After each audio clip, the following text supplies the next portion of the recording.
पचवान गाव शहर पासून दूर होण्याच्यामुळे खूप जास्त मागासवर्गीय आहे। इथे जीवन जगण्यासाठी सुख सुविधाएं खूप कमी होत्या। गावाच्या आजूबाजूला दूर दूर पर्यंत रस्ता नव्हता आणि त्याच बरोबर गावामध्ये राहणाऱ्या मुलांना शिकण्यासाठी स्कूल पण नव्हतं, ज्यामुळे त्या गावाचे सगळी मुलं शिक्षण घेण्यासाठी दूर जावं लागतं। रघु भैया, लवकर तयार व्हा, नाहीतर आम्ही लोक आज परत स्कूलला उशिराने पोहोचील। थोडा वेळ अजून झोपू दे ना ताई, मला झोप येत आहे। नाही, लवकरच उठून जा आणि स्कूल जाण्यासाठी तयारी कर।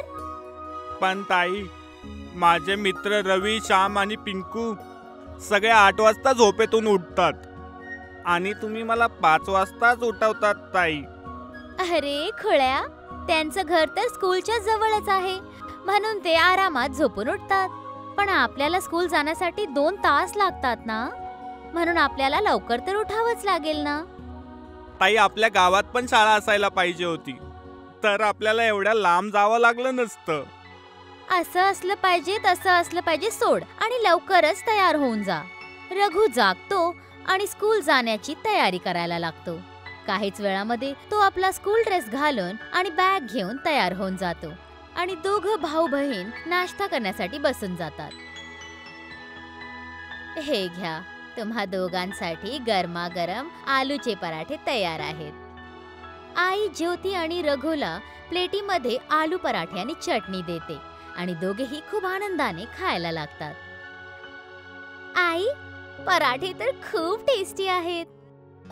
आज माझ्यासाठी 3 पराठे ठेवा, दिवसा खूप जास्त भूक लागते। ठीक आहे, पहिला हे तर संपव।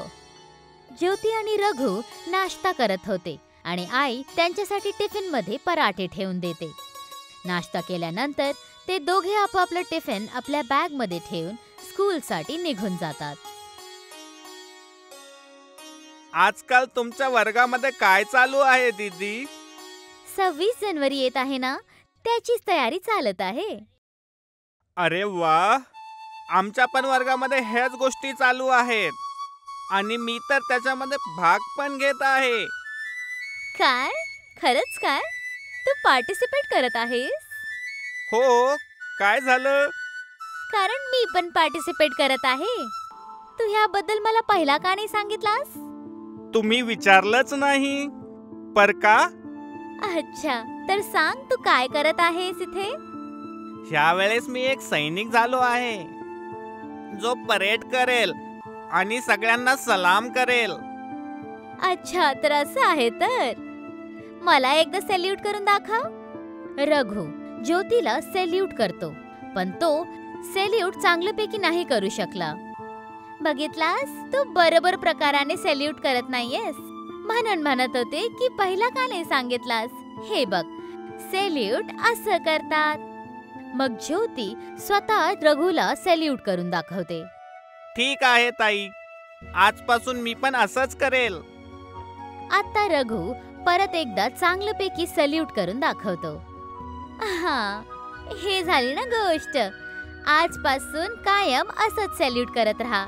मला माहित होतं की तू काही ना काही चूक तर नक्कीच करशील। जेव्हा टीचर शिकवतात तर तेव्हा तुझं ध्यान कुठं असतं? आता एवढं नका दाटू ताई, आता मी व्यवस्थित करत आहे ना। रघु आणि ज्योती काहीच वेळात बोलत बोलत स्कूल पोहोचतात, कारण आज 26 जानेवारीसाठी फक्त एकच दिवस उरला होता, म्हणून स्कूलमध्ये जोरदार 26 जानेवारीची तयारी चालू होती आणि सगळी मुलं खूप आनंदात त्याच्यामध्ये भाग घेतात। टीचर, काय मी आपल्या ग्रुप बरोबर ग्राउंड मध्ये जाऊन फंक्शनची तयारी करू शकते? टीचर हो मध्ये डोकं हलवते आणि ज्योती आपल्या मैत्रिणींबरोबर ग्राउंड मध्ये जाऊन तयारी करायला लागते। सगळे स्टुडंट्स उद्याच्या फंक्शनसाठी खूप जास्त आनंदित होते आणि मन लावून तयारी करत होते। सुट्टी झाल्यानंतर सगळेजण आपापल्या घरासाठी निघून जातात। आज तर तू खूप चांगली तयारी केला आहेस ना? हा ताई, आज तर मी तेच केलं जे सरांनी सांगितलं आणि मी माझ्या सगळ्या मित्रांना पण व्यवस्थित सॅल्यूट करायला शिकवलं ताई। अरे वा, तू तर खूप जास्त स्मार्ट झाला आहेस। चल, उद्या तर बघूयाच की कुणी केवढी तयारी केली आहे. हो ताई, उद्या खूप जास्त मजा येईल. सगळ्या मुलांबरोबर रघु आणि ज्योती पण उद्याची वाट बघत होते. पण रात्री आकाशात काळे ढग पसरतात आणि जोरदार पाऊस होण्यामुळे ज्योतीच्या गावाला स्कूल कडून जोडणारा पूल तुटून जातो.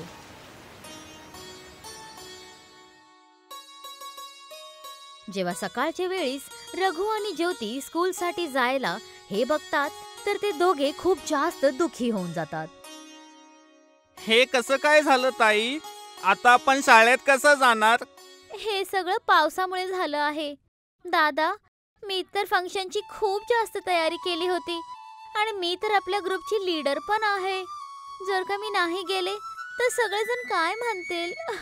एवढं बोलता बोलता ज्योती रडायला सुरू करते आणि रघु तिला चूप करवण्यासाठी प्रयत्न करतो. रडू नका ताई, यामध्ये तुमची काय चुकी आहे? जर पूलच तुटला आहे तर आपण शाळेत कसं काय जाऊ शकणार? आणि ह्या गोष्टीवरती सर पण आपल्यावरती रागवणार नाहीत. आता रघु आणि ज्योती दोघेही आपला उदास चेहरा घेऊन आपल्या घराकडे परत येतात, जिथे त्यांना रस्त्यामध्ये परमवीर काका भेटतात. त्या दोघांचे उदास चेहरे बघून ते त्याचं कारण विचारतात. काय झालं बेटा? तुम्ही दोघं खूप नाराज दिसताय. आज तर 26 जानेवारी आहे. तुम्हाला तर खूप खुश व्हायला पाहिजे.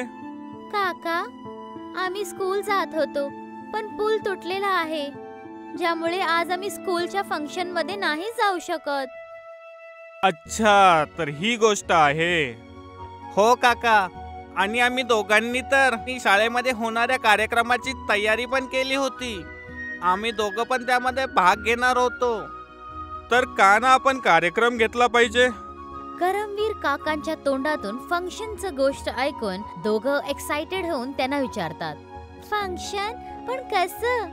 स्कूल जाण्यासाठी तर एकच वाट होती आणि ती आता बंद झाली. अरे, शाळेत नाही जाऊ शकलात तर काय झालं?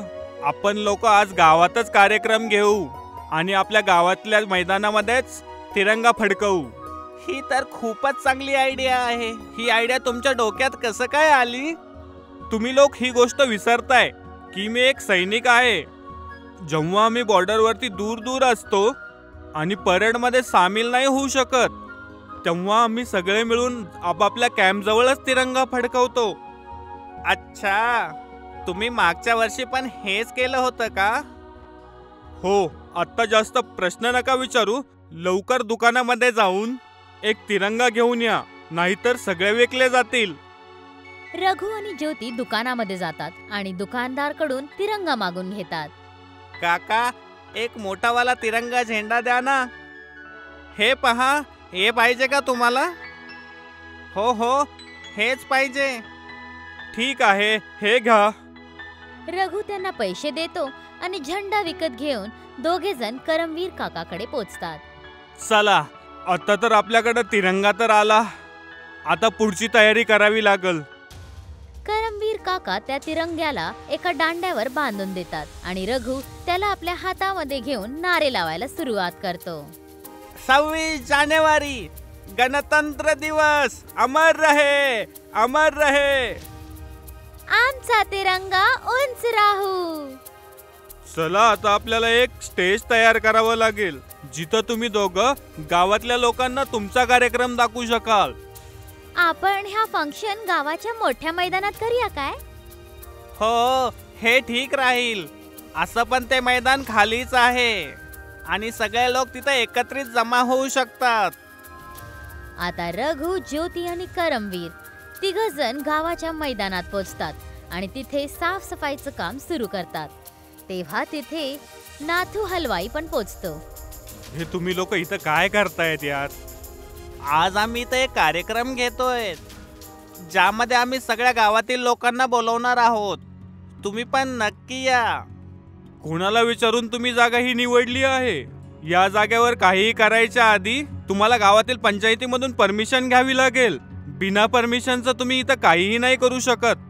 आणि असं पण आजपासून माझे दुकान चालू होणार आहे इथं. पण तुमची दुकान तर बाजारात आधीपासूनच आहे.